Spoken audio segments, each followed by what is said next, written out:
Hello and welcome, beautiful creators, to this next MISTA moment. In today's MISTA moment, we will be talking about meditation and your third eye. So, weird that these two things go together. I know third eye in most mental concepts and belief systems is like a third eye Egyptian thing. But in all reality, I want to just say right now, to me, if I had to describe what is your third eye, I would say your third eye is your imagination. It's not your ability to see ghosts and spirits and all this and that, because at the end of the day, everything is a dream anyway. We are consciousness. And we create as consciousness anything we can possibly think of. So to say that our third eye is our imagination, you can understand that, yeah, we can see ghosts, we can see spirits, we can see anything we project into the dream. The outer reality is a dream. The inner reality is a dream. Everything's a dream. And this is proven in physics as well. Matter is nothing but condensed energy, or our condensed imagination.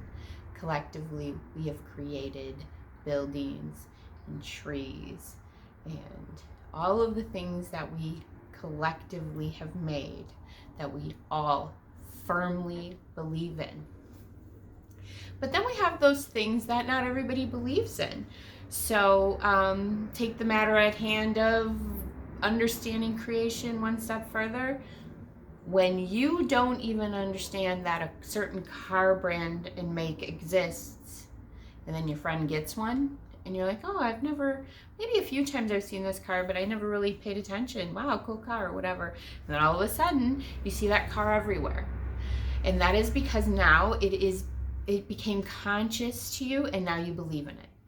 So your friend believed in the car before you because you're energetically very close to your friend. And remember, we're all one, but in the oneness of the ocean that we are consciously as fragmented out pieces of energy.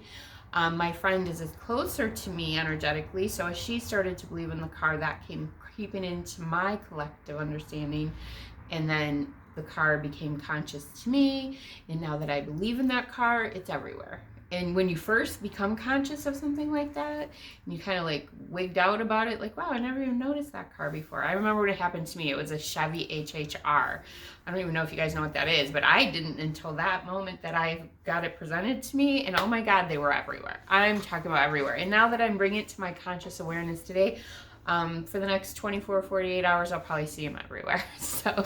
Or even like the numerology thing where everybody, started like getting focused on the 1111 and the 555 and the 333. All of that's happening just to help us really understand we create reality by what we focus on and what we believe. So back to meditation in the third eye.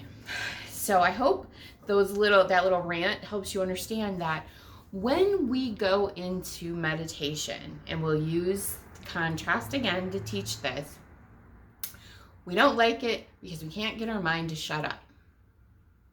So if we can't get our mind to shut up, but then a lot of people are telling us we should meditate, what is this all about? And really, it's because if we can't get our mind to shut up, that means we have a million gajillion beliefs in here, right? Imaginings in here. And so that means our outer world is a reflection of that, because that's how we create from our dream into the reality. Our imagination is the creator. We're creating chaos because it's just jumbly all over the place. I mean, it's reflecting out in everything. So when we meditate, we're taking back our conscious power, and we're kind of dissolving some of that stuff. And if you watch the first meditation video, you understand it's not hard. We just literally have to start becoming the awareness behind those thoughts so that they start to dissolve. We're not fighting to quiet our mind. We're not getting mad at ourselves because we can't get it to be quiet. We're taking back the power. We're taking the consciousness from out here and from the thoughts, and we're taking it back to our I am awareness presence. And as we do that, then this all starts to get quieter, and then we can imagine better. That is the key right there. That's where we want to get. We want to imagine better. Because stillness is God means that if we can get to this inner state of stillness and we can imagine life to the fullest so strongly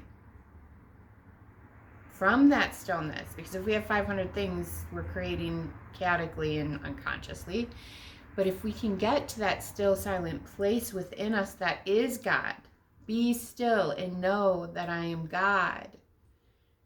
And we can use our imagination, our third eye within ourselves. When we close our eyes and we picture things, that's our third eye.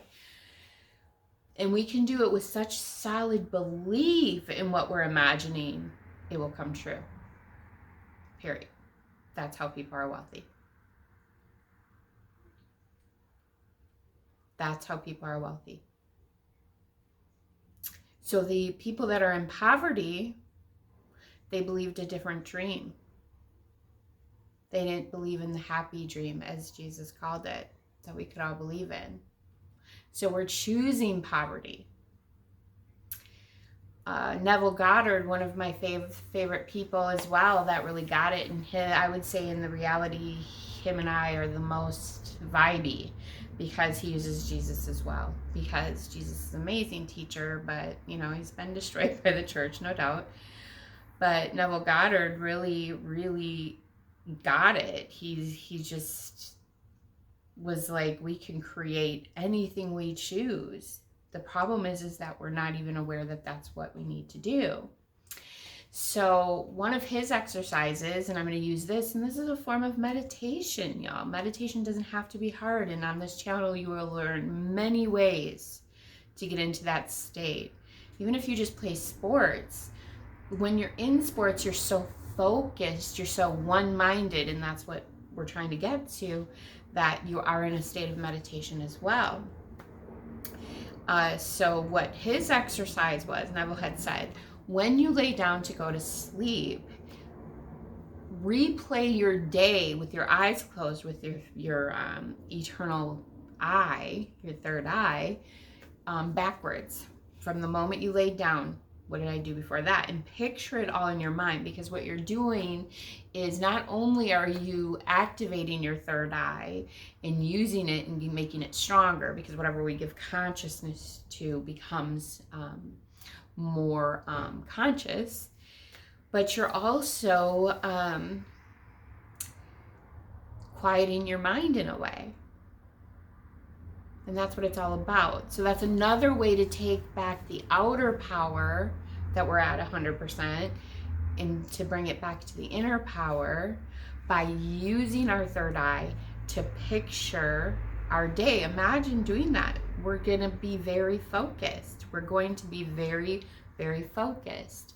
And so that's a great idea. I really love it. I think that is a form of meditation. I think that's something that can work for all of us because it has so many benefits. It takes back the power from our ego mind, helps us become more aware of ourselves internally, eternally, find our eternal self, find the kingdom of God, which is this imagination, and really helps us get in tune with what we're creating. Because the reason we don't really like to be inside in meditation is because it's so chaotic in there. But we have to understand it's so chaotic in there, and that is projecting and becoming our lives. So we have no choice. This is the way. It's the only way. Like people try to say Jesus is the only way. No, Jesus was the teacher teaching the only way. But there's many other teachers that teach this. And we all have our teacher that we resonate with the most, like the Buddha. I love the Buddha too. I love all teachers of trying to help us get back to God, period.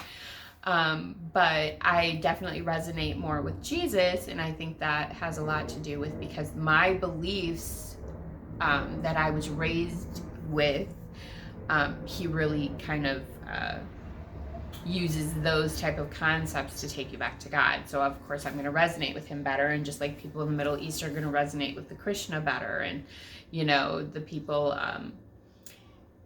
that resonate with Buddha better, it's because they were able to speak in a language and a lingo that they would really understand more. So that's why I use Jesus. Okay.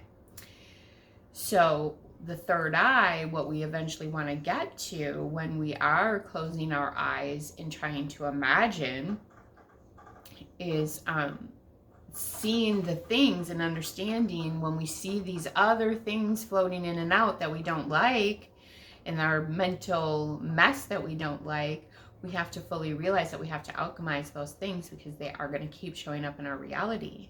So if we don't want that, this is the only way. Okay, I said that before, but it's serious, y'all. It's serious. It's serious business right now, because okay, let's do a challenge right now. Let's envision our best lives.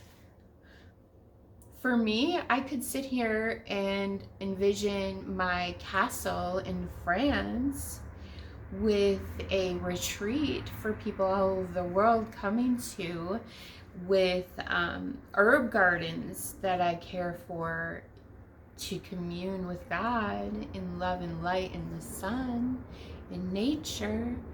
I'm getting the feeling too, y'all, now with the imagination, and all of the abundance that would come with that. You know, I would just be, if I would be proposed a problem, like, you know, we don't have enough amenities for the guests, it would just be an instant, well, do this, you know, just abundance would flow. It wouldn't be a worry in me. Oh my gosh, what would we do next? You know, it's a contrast thing. But I'm making this analogy for you. So if you go into your inner kingdom and you try to imagine your best life, it's all going to be in regards to your point of reference, meaning where are you consciously now? So I want to challenge you to envision your best life every night when you're trying to fall asleep. So now on this channel, you've learned an awakening thing for 1 to 2 minutes. Just try to be aware, stand back and be the awareness, listening to the craziness your mind talks, and that's taking back the power. And then at night, when you go to bed, envision your best life and feel it. The joy you would have, the joy I would have to be able to grow herbs and heal people in France in a castle with abundance flowing and no worries and just love and healing, and wow. But what's going to happen is, and that's why I challenge you to this, you're going to see and feel all your blocks to that.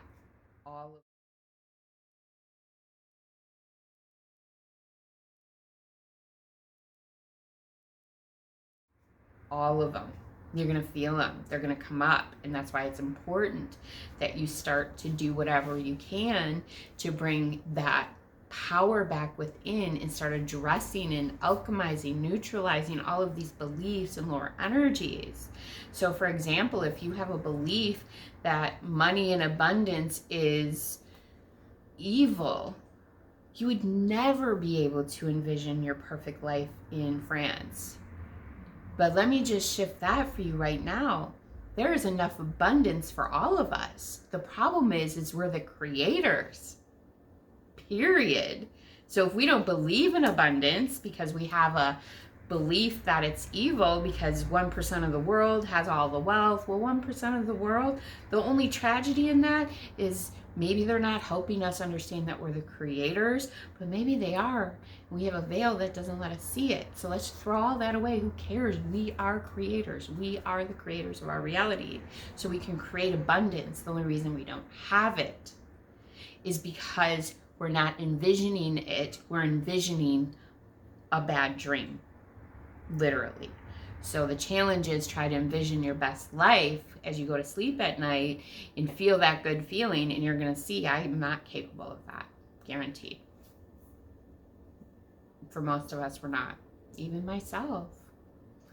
Put myself out there, even if I try to envision true love, man, I tear that shit up all night long, and I've been working on it for years, and it's so impossible for me.